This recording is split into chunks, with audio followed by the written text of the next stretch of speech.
예, 이제 취득세 신고는 완료를 했고 더 납부를 하려고 납부서를 받았습니다. 이거를 이제 제가 ATM기 이용해가지고 이체를 할 것이고요. 지금 구청 내에 비치된 ATM기에서 지방세 납부를 진행을 해보겠습니다. 여기 보시면 지금 우표를 2개를 사놨는데 그래서 요거를 동봉을 해가지고 같이 발송을 해드리면 되죠. 네, 감사합니다.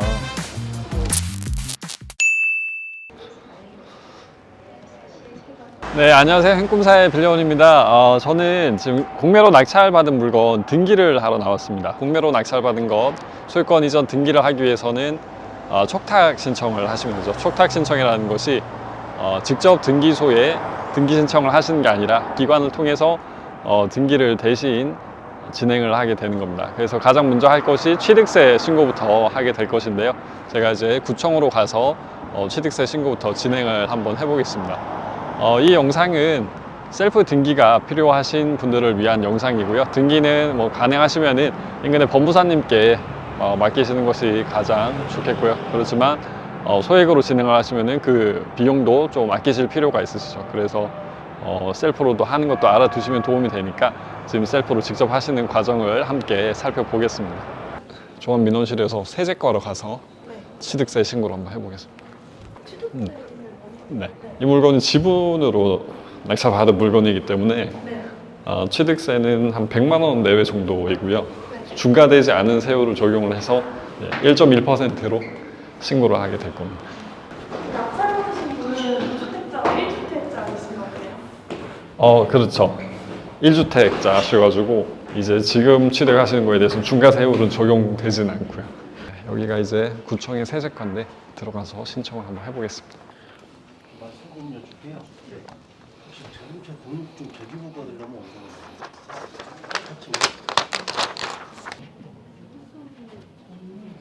동대문과예요?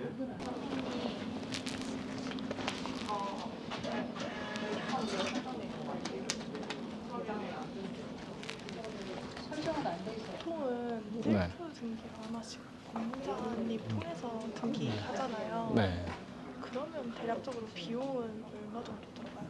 예, 거기 이제 보수가 법무사님께 맡겨드리면 그 보수 요율 표가 있는데 네. 기본적인 그 보수 요율 표에 따라서 결정이 되고요. 소유권 이전 등기하는데 그 규정된 보수가 있어요. 거기에 맞춰서 드려야 되고 그 다음에 뭐 추가적으로 교통비 같은 것들 든다고 하면은 그 법무사님께서 별도로 요청을 하실 수가 있고요. 예를 들어서 약간 말씀해 주시겠어요? 뭐 교통비나 이런 거 해서 얼마인지. 그렇죠. 교통비는 관 내라고 하면 보통은 한 10만 원 정도 받으시더라고요.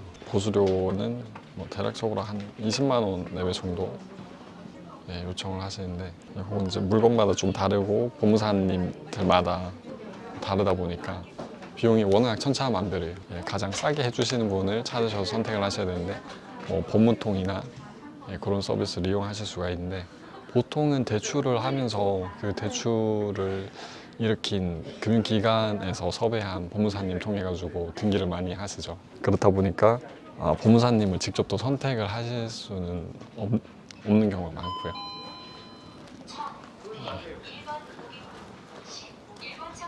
예, 취득세 신고를 좀 하러 왔습니다.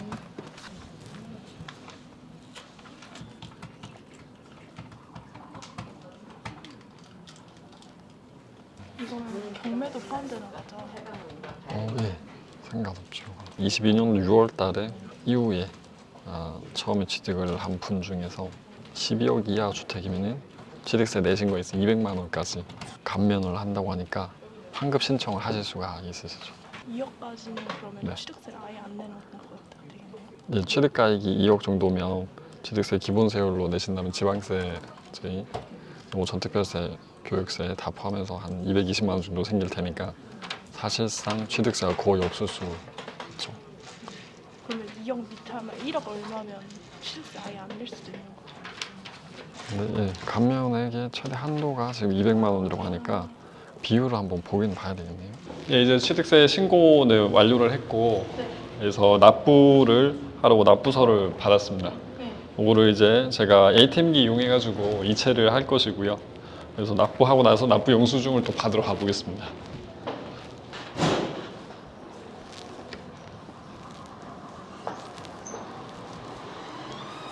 지금 구청 내에 비치된 ATM기에서 지방세 납부를 진행을 해보겠습니다. 요금 종류를 선택하여 주십시오.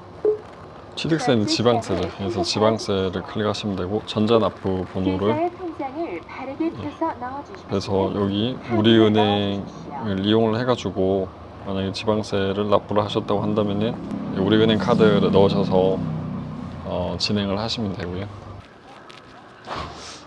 예, 지금 취득세를 다 납부를 했고 여기 납부한 은행에 납부했다고 도장을 납부서에다가 받으시면 됩니다. 그 다음에 국민주택 채권 매입하러 가보겠습니다. 취득세 신고를 하고 나서 우리는 지금 주택을 2천만 원짜리 넘는 주택을 취득을 한 거기 때문에 국민주택 채권을 매입을 해야 돼요. 근데 그 채권을 매입을 했다가 또 바로 팔면은 또 돈을 환급을 받게 되는데 300만 원 정도 금액이 발생했는데 바로 매각을 해서 한 30만 원 정도 할인율 적용이 돼가지고 그 금액을 다 납부를 했고 국민주택 채권 매입 영수증을 받았습니다. 등기신청 수수료도 발급을 받아야 되는데 이거를 받는 이유는 등기소에다가 일을 부탁을 드리는 거니까 수수료를 드려야 되죠. 그래서 그 비용을 말씀을 드리면은 소유권 이전 등기는 한 채당 15,000원이고요. 그럼 예를 들어서 세 채를 등기를 신청을 한다. 그럼 45,000원이 발생할 겁니다. 그런데 또 우리는 등기상에서 또 말소해야 되는 권리가 많죠. 왜냐면은 공매나 경매로 진행을 하시면은 등기를 말소할 게 덕지덕지 붙어 있습니다. 그 권리들을 다 말소를 해야 되는데 오늘 그 말소 등기 진행할 권리는 총 6개가 있기 때문에 각각의 3,000원에서 6개. 그러면 18,000원이죠. 한 채의 부동산 소유권 이전 등기 15,000원, 그다음에 말소 등기 18,000원, 합의 33,000원을 지금 등기 신청 수수료로 납부하기 위해서 금액을 지금 은행에 드리고 발급을 받았습니다. 그럼 이제 깨끗한 거. 서류는 다 구비를 했고 네. 이거를 한국자산관리공사에 직접 갖다 드려서 등기를 부탁을 드릴 겁니다. 예, 저는 이제 종로구청에서 이제 취득세 신고도 하고 국민주택 채권 매입도 하고요. 국민주택 채권 매입은 여기 구청에 보통 은행이 하나씩 있습니다. 은행에 가셔가지고 채권 매입을 하시면 되고요. 그 다음에 등기 신청 수수료도 은행에서 납부를 하실 수가 있으니까 그 영수증까지도 다 받으시면 되겠습니다. 그렇게 좀 필요한 서류들은 다 구비를 해가지고 이제 등기 촉탁을 자산관리공사의 우편으로 부탁을 하겠습니다. 그래서 우체국 가가지고 빨리 촉탁 우편을 발송을 해드리겠습니다. 네, 이제 서류를 다 준비해가지고 바로 구청 인근에 있는 우체국 가서 등기 우편을 발송하도록 하겠습니다. 이 우체국으로 같이 가보시겠습니다. 촉탁 등기 하실 때 좀 놓치기 쉬운 것 중에 하나가 우표를 사지 않는 겁니다. 여기 보시면 지금 우표를 2개를 사놨는데 촉탁 등기가 이제 기관에서 등기소로 서류를 대신 보내주는 작업입니다. 그래서 기관에서 등기소로 우편을 보낼 때 이 우표를 붙여가지고 보내게 되고요. 그리고 다시 등기소에서 기관에서 받아가지고 기관에서 다시 우리 매수인한테 보낼 때 이 우표를 또 사용을 하게 됩니다. 그래서 요거를 동봉을 해가지고 같이 발송을 해드리면 되죠.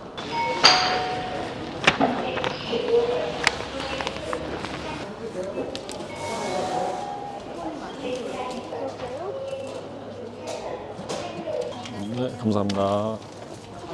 네, 이렇게 그 촉탁 등기를 완료를 했습니다. 지금 과정을 보시면은 그렇게 어렵지는 않습니다. 필요하신 서류를 다 구비를 하셔가지고요. 또 자산관리공사에서 친절하게 어떤 서류를 구비를 해야 되는지 상세하게 설명을 해주기 때문에 어렵지 않게 진행을 하실 수가 있으시고요. 저가 진행했던 거 보시면은 뭐 충분히 혼자서 할 수 있겠다 이런 생각이 드셨을 것 같습니다. 그래서 지금 우편물로 발송을 완료했고 혹시라도 뭐 보정이 좀 필요하다 그러면 공사에서 연락이 올 겁니다. 그러면 필요한 서류를 다시 보내드리시면 되고요. 이렇게 등기라는 것이 처음을 해보시면 왠지 등기라는 말씀만 들어도 어려울 것 같고 함부로 못할 것 같고 그런 생각이 드실 수가 있으시죠. 뭐 그런 과정들이 직접 한번 해보시면 참 누구나 할 수 있다 이런 과정이라는 걸 아실 수가 있습니다.